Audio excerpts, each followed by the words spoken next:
राधे कृष्णा दोस्तों, मैं अमराज शर्मा। दोस्तों, मैं आज आपको एक बहुत सुंदर प्रसंग सुना रहा हूँ, ध्यान देके सुनेगा। कैसे भगवान अपने भक्तों का मनोरथ पूरा करते हैं। इस प्रसंग में मैं आपको एक बहुत सुंदर प्रसंग सुना रहा हूँ, ध्यान देके सुनेगा। भक्तवर त्रिलोचन जी थे। वो वैश्य कुल में उत्पन्न हुए थे। वो ठाकुर जी के अन्य भक्त थे। उनके घर निरंतर साधु संत आते रहते थे। वो जैसी सेवा चाहते थे ठाकुर जी की करना, वैसे हो नहीं पाती थी, क्योंकि उनके घर में उनकी पत्नी के अलावा कोई नहीं था। और उनके मन की अभिलाषा ये थी कि कोई नौकर मिल जाए जो साधु संतों का स्वभाव जान सके, उनके मन की बात जान सके और उनकी सेवा कर सके। उनके मन की अभिलाषा थी। तो ठाकुर जी के अन्य भक्त थे। अपने भक्त का मनोरथ पूरा करने के लिए ठाकुर जी खुद नौकर का रूप धारण करके आते हैं और आके त्रिलोचन जी से बोलते हैं कि सुना है कि आपके घर में माता पिता नहीं है। तो त्रिलोचन जी बोलते हैं कि हाँ, मेरे घर में माता पिता नहीं, एक पत्नी है। मुझे एक नौकर की ज़रूरत है जो साधु संतों की सेवा कर सके। क्या आप मेरे यहाँ नौकरी करेंगे? त्रिलोचन जी बोलते हैं। तो नौकर रूपी भगवान बोलते हैं कि मेरा और स्वामी का स्वभाव अगर मिल जाता है तो मैं सेवा टहल खूब करूँगा, आराम अच्छे से करूँगा। तो त्रिलोचन जी बोलते हैं कि आपका स्वभाव पहले किसी से नहीं मिला, जो आप पहले कहीं काम नहीं किया। तो भगवान रूपी नौकर बोलते हैं कि देखिए, मैं 5-6 किलो अन्न खाता हूँ रोज का, इसलिए मेरे को कोई रखता नहीं है। और मैं 4 वर्णों का रीतियाँ जानता हूँ, 4 वर्णों की। और साधु संतों की सेवा मुझे बहुत अच्छी लगती है। साधु संतों की सेवा का अनुभव मुझे बहुत है। मैं काम ये करता हूँ।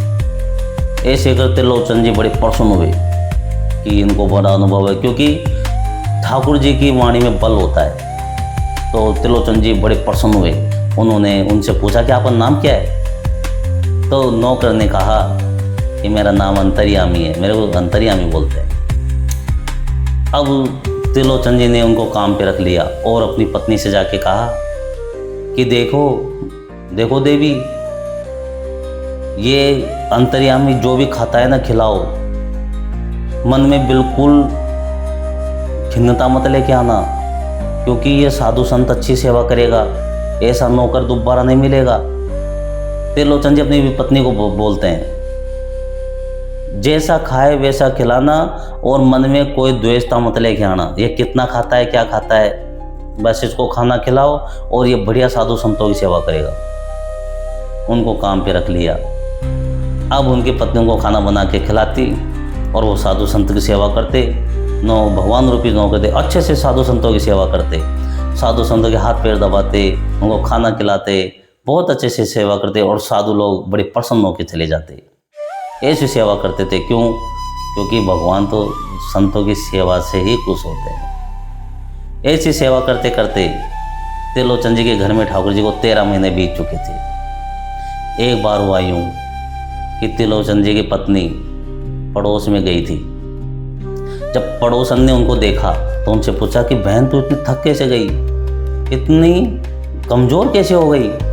तो उनकी पत्नी ने कहा कि बहन, क्या बताऊं, मेरे स्वामी घर में एक ऐसा नौकर लेके आए हैं जो इसको कितना भी खिला दो भूखा ही रहता है, उसका पेट ही नहीं भरता है। मैं तो बनाते बनाते थक गई, आटा पीसते पीसते थक गई, इसलिए बहन मैं तो कमज़ोर हो गई। ये बात उनको त्रिलोचन जी की पत्नी ने पड़ोसन को बोला। लेकिन उनसे त्रिलोचन की पत्नी बोलती है पड़ोसन से कि बहन, तो किसी से कहना नहीं, कोई सुन लेगा और अंतर्यामी को पता लग गया ना तो वो चला जाएगा, साधु संत की सेवा रह जाएगी। इसलिए ये मन की बात मन में रखना, किसी से कहना नहीं। अब ठाकुर जी तो अंतर्यामी ठहरे, उन्होंने ये बात सुन ली। वो उसी दिन अंतर्ध्यान हो गए। उसी दिन अंतर्ध्यान हो गए। अब इस बात का पता जब त्रिलोचन जी को चला तो वो 3 दिन तक भूखे प्यासे रहे उस अंतर्यामी की याद में। 3 दिन तक वो समझ नहीं पाए थे कि ठाकुर जी है। उन्होंने सोचा ऐसा नौकर दोबारा नहीं मिलेगा, अच्छे से सेवा कर रहा था। उन्होंने उनकी पत्नी को डांटा, उनसे कहा, अरे अभागिनी, तूने ये क्या कर दिया? ऐसा क्या कर दिया, क्या कह दिया कि वो 3 दिन चला गया। उसने 3 दिन तक त्रिलोचन जी ने खाना पीना अन्न सब त्याग दिया था।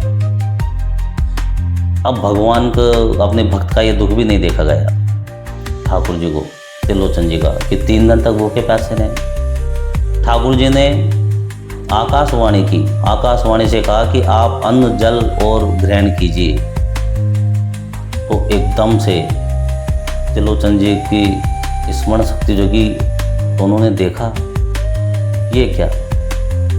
तो ठाकुर जी ने आकाशवाणी से कहा कि तुम्हारे घर में निरंतर साधु सेवा होती रहती है, मैं तुम्हारे घर में ही रहता हूँ, मैं नौकर बन के आया था तुम्हारे घर में, सेवा करके गया मैं सेवा करके आया हूँ। त्रिलोचन जी ने बहुत ज़्यादा कष्ट हुआ कि मैंने मेरे भगवान को समझ नहीं पाया और मेरे भगवान को दास के रूप में रखा। और वह ठाकुर जी निरंतर त्रिलोचन जी उसी टाइम उस अंतर्यामी को ध्यान करके ध्यान अवस्था में रहने लगे और उनको ध्यान करते उनको याद करने लगे कि भगवान मैं आपके चरणों से लिपटना चाहता हूँ, ये बार हो रही है। तो दोस्तों, भगवान की भक्ति निस्वार्थ करोगे जिसमें कोई स्वार्थ बुद्धि नहीं छिपी हो। ठाकुर जी हमेशा हर मनोरथ पूरा करते हैं, जो मनोरथ मन का होगा ना वो पूरा करेंगे। राधे कृष्णा दोस्तों।